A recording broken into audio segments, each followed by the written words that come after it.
Hello good morning साथीहरू, के छ खबर? सन्चै राम्रो हुनुहुन्छ? मेरो साथीले चाहिँ मलाई कुन चाहिँ सुटियर भन्दैन भनेर भनेकी रहेछ हैन। तँलाई त्यहाँ रिप्लाई दिइरहनु भन्दा लेख्न लानु हुन्छ नि त, अनि त्यही भएर मैले तेरो लागि भिडियो बनाइदिरहेको छु अनि अरूको लागि पनि अथवा सम्पूर्णको लागि हैन। हजुरलाई यदि यो जुस बनाएर खान मन लाग्छ भने म बिहान आज योगा गरेर आएको, कहिले चाहिँ मर्निङ जान्छु, कहिले म जिम जान्छु। म एउटै गरिराख्दिनँ हैन। बडी टोनको लागि जिम जानु पर्यो अनि आफ्नो श्वास प्रश्वास ब्यालेन्समा राख्नुको लागि चाहिँ योगा जानु पर्यो अनि ब्रेनको लागि पनि एकदमै फाइदा। अनि बाहिरी वातावरणमा रमाउनुको लागि चाहिँ मर्निङ जानु पर्यो हैन, स्वच्छ हावा लिनुको लागि बिहान।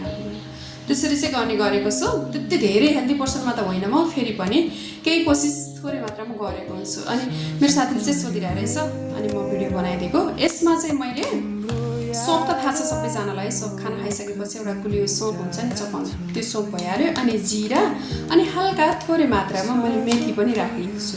अब यसले के काम गर्छ भनेर त भनिरहनु परेन, अहिले सबैलाई थाहा हुन्छ। हजुरहरूको आफ्नो गुगल छ, गुगल गर्न सक्नुहुन्छ अनि सबैलाई थाहा छ। अनि सँगसँगै मैले चाहिँ निम्बु चाहिँ काटेर टक्क आधी गरेर राखेको हुन्छु कि।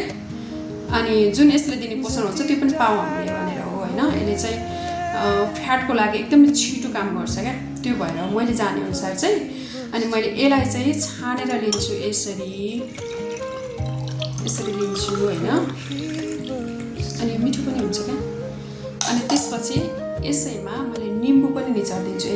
हिजोदेखि मैले जुन भिजाएर राखिरहेको थिएँ त्यो निम्बु पनि यसरी लिन्छु मैले, आधी निम्बु आधी त्यही नै छ। यो चाहिँ अर्को ग्लास खाँदा आधी लिन्छु, यहाँ 2 ग्लास हुन्छ। यो भाँडामा, सिसाको भाँडामा राख्ने गर्छु म चाहिँ। अनि यसरी लिन्छु।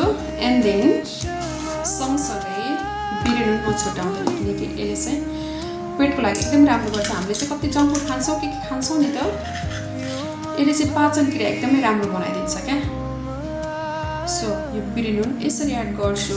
हिजो मैले राखेको भिडियोमा चाहिँ सोधिरहेको भएर यसरी बनाएको भनिरहन जरुरी थिएन। फेरि पनि यहाँ हतार भइरहेछ, नानीलाई स्कुल पठाउनु, खाना बनाउनु पनि छ। योगा गराएको बटन नुहाएर भ्याएर अनि यो बनाउँदैछु। यो पुगेर चाहिँ अलिकति एड गर्छु। सो यसरी चाहिँ लिन सक्नुहुन्छ हजुरहरूले पनि।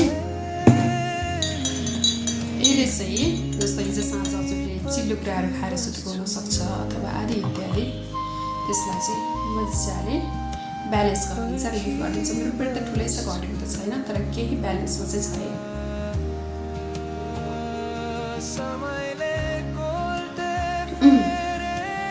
मिठो पनि हुन्छ क्या यो चाहिँ। इन्डियामा चाहिँ एउटा कुनै के भनेर आउँछ क्या, त्यो एउटा प्याकेटमा बनाएर आएको हुन्छ, नाम चाहिँ ठ्याक्कै बिर्सेँ मैले। त्यो चाहिँ ग्यास्ट्रिकहरू एकदमै राम्रो गर्थ्यो कि त्यसले। अनि त्यो आँपहरूमा खाँदा, अमिलो चिजहरूमा साँधेर, अनि त्यो अमलामा पनि साँधेर खाने गरेको हुन्छन् क्या त्यतातिरको मान्छेले, अझ विशेष कलकत्ताको मान्छेले चाहिँ त्यसरी खाने गरेको हुन्छ। किनकि त्यहाँको मान्छे चाहिँ धेरै गुलियो खान्छ क्या, मिठाईहरू धेरै खान्छ बङ्गालीहरूले, त्यसरी खाने गरेको हुन्छन्। अनि सेम त्यस्तै हुन्छ क्या, यो पनि मिठो हुन्छ।